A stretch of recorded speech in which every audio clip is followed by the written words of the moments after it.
You take advantage of it, brother. You got the whole market. You ain't got Yes. no competition or nothing. You damn right. You still give people their WrestleMania, even if it's not WWE's WrestleMania, but Yeah. you make it feel that way. Yeah, you take advantage of that. Well, I mean, I don't know. I would.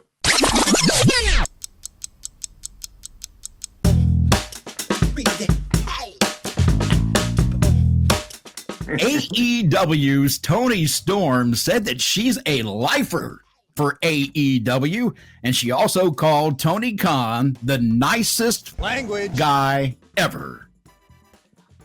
Well, good Bill, for her. Bill, I know you like AEW and some of the things that happened there. Your thoughts on Toni Storm's comments? Did we lose Bill? I think Bill finally froze. Outstanding. Wow. Now we got something to talk about. He looks like he's asleep. Bill Apter has froze, ladies and gentlemen. He just woke up. I knew if we told him to get up. Eddie just put an N in my name, I think. I think he said Apner. No, I didn't say that. I said Bill Apter, T-E-R. Okay. For some reason, I'm ready for you guys. Come on. It was that nap. Go ahead. All right, Bill, what I was asking was your thoughts on Toni Storm's comments. I've been to the moon. That he wants to stay in AEW.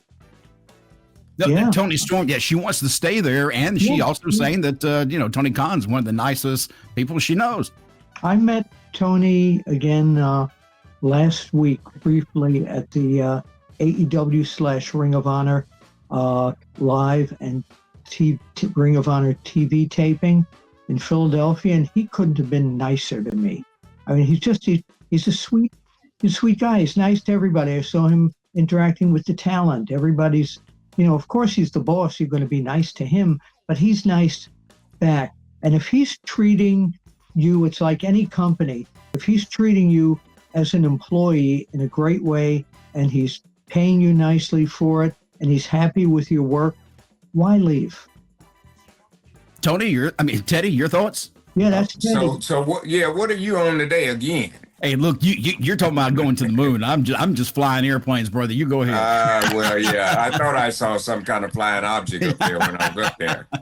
My thing is this: I don't know Tony Khan, and I don't really think I know Toni Storm. I might have met her somewhere, through my travelings. But if everything's good for her, then congratulations to her. You know what I mean? If she thinks he's the nicest guy and that's the nicest place to work, that's great. That's good to have that type of attitude, because that's the attitude you need when you're working in this business. You need to have a good attitude.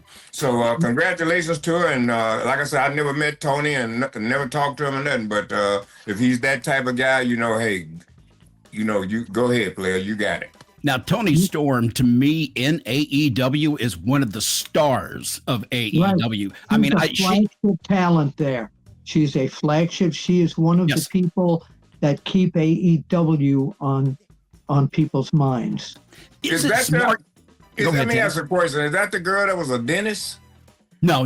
That was that was Britt Baker. Yeah. Okay. This girl, she was in NXT with WWE for a period of time, and then she left and made her way to AEW. I'm just wondering, she's talking about being a lifer for AEW. Is it a smart move to rule out a possible WWE return? She might say it, but at the right time, if things years from now don't flourish as well as they could in AEW and WWE wants to bring her in, it's just like going to another league in any sport. You're always open. You sign the contract, honor your contract, and when your contract's up, if the other company wants to hire you, by all means, go if you want to. Bill, let me ask you a question, because I know you watch AEW. Yeah, at one time, AEW would talk about the 4 pillars of the company. In today's AEW, who do you think are the 4 pillars? Well, Toni Storm is one of them for sure, definitely. The Young Bucks are still there. So the Hangman Adam Page, he's been there from the very beginning. Now you got to pick 4. You can only get 4. Give me 4. Well, the Young Bucks count for 2. Okay, well, we'll take them as a team, so we'll say that's 1. That's we'll do that. We'll do Hangman Adam Page, Toni Storm, and let me think. This is going to sound really weird, but he's been there since the beginning. Don Callis. He has brought some of the most evil wrestlers in his family. But would you consider him a pillar of the company, though? I mean, you know, I'm looking at the superstars in AEW, and one of the things I was about to point out is AEW is not at the point yet where you can just list off a bunch of people off the top of your head, because there's not. Kenny Omega would be one of them, but you know, due to some health issues he's had, he hasn't been as visible as before. But he's definitely one of the now, one of the names I noticed there. that you. By the way, I do want to say something. Hey, now you guys are talking. I hate to interrupt. So Yeah, I mean, what? I don't understand. How did y'all leave out MJF? I was just about to say that. Thank you, Teddy. I was about to bring that up. Bill, you mentioned everybody but MJF. Was that just an oversight on your part, or do you not feel he's a pillar? He's a more modern pillar of AEW. I'm talking about the people who've been there since the beginning. That's what I thought you were asking. I was today's wrestling is what I'm speaking of. Oh yeah, well of course MJF is right on top. Of course, absolutely. Yeah, Teddy, I'm glad you said that, because that's what was going through my mind, because I kept thinking, man, yeah, he's leaving We out don't care one what's big going name. through you. We don't care what's going through your mind. Well, it's not much up there, really. We always talk about Tony Khan and veterans and all this stuff. Backstage, and I was there, he's got Bryan Danielson, he's got Scotty 2 Hotty, he's got Sanjay Dutt, he's got so many, Dean Malenko, he's got so many people that are absolute veterans helping the talent out, working on finishes and stuff. So, yeah. Hey, look, there's one other thing I do want to bring this up, and this is not in our notes today, but let me bring this up. WrestleMania is going to be moving in a couple of years over to Saudi Arabia. Now, we're going to talk about that a little bit later, but let me ask you about AEW. If WrestleMania is not going to be around in America in 2027, if you're AEW, do you run a big promotion that particular weekend in the United States with the WrestleCons and everything else to promote your company and your show? You damn right you do. Yeah, you take advantage of it, brother. You got the whole market. You ain't got no competition or nothing. You damn right. You still give people their WrestleMania, even if it's not WWE's WrestleMania, but you know, you make it feel that way. Yeah, you take advantage of that. Well, I mean, I don't know. I would too, as a businessman, Bill. I think that'd be a smart move on his part. And he's been attacked by WWE many times and counter-programmed by WWE many times. What a great way to kick him back. Here's my feeling. This move to Saudi Arabia, you know, there are a lot of people, thousands and thousands of people from all over the world that look to go to a place like Las Vegas, like this next year. It's going to have a whole week's vacation, go to all the conventions and all that. It's kind of a slap in the face to the WWE fans, in my opinion. Yeah. And I'm kind of being careful about saying this. Don't be careful. Speak your mind. Say what you need to say. Stop being careful.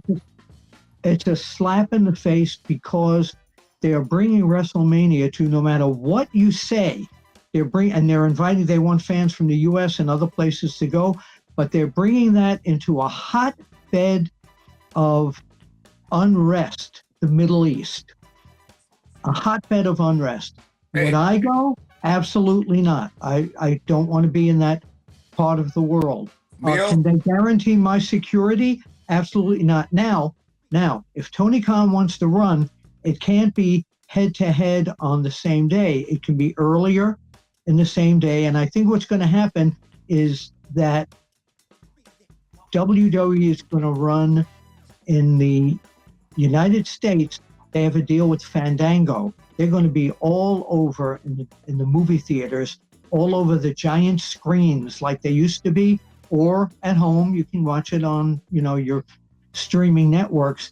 AEW will have a chance to run a big show somewhere live for the fans to go to, like Teddy said. But I think the fans are still going to watch WrestleMania on streaming or in the movie theaters, and it's a natural thing for them since TKO took over, is that TKO is more interested in the dollar. And look at the prices. Just at Madison Square Garden, a price for the November show at Madison Square Garden I think for downstairs is something like $1,500 or $2,000. Come on, I mean, There are get to meet ticket prices as high as $70,000 that I've seen. This is all TKO, because the WWE had high prices, but TKO, just like they do with their UFC and all this, they're going to get the biggest bang as they can for the money. And again, I'm going to just stamp this as what they're doing is a slap in the face of the WWE universe. Teddy, I know you're biting. Go ahead. Oh, no, I'm not really biting. I'm just thinking, Bill is, a lot of things he's saying is really correct. Like I said, why would you, it's kind of disrespectful to the fans. Not only so. that too, I mean, you're going to have the diehards. They're going to find the big screens, or they're going to find where they can watch it and look at it. But people that really understand and pay money to see this sport, then they're going to go with the cheaper price, and they're going to go with the other product. And I mean, some people are going to do that just to show, well, okay, WWE, you want to be like that, then here's what we're going to do.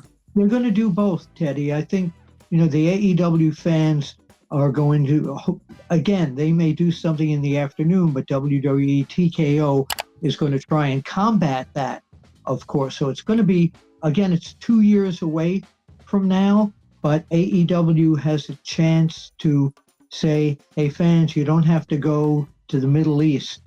We're going to they may go to Vegas where WWE was running. Why not? Let me say Not this a bad too. idea.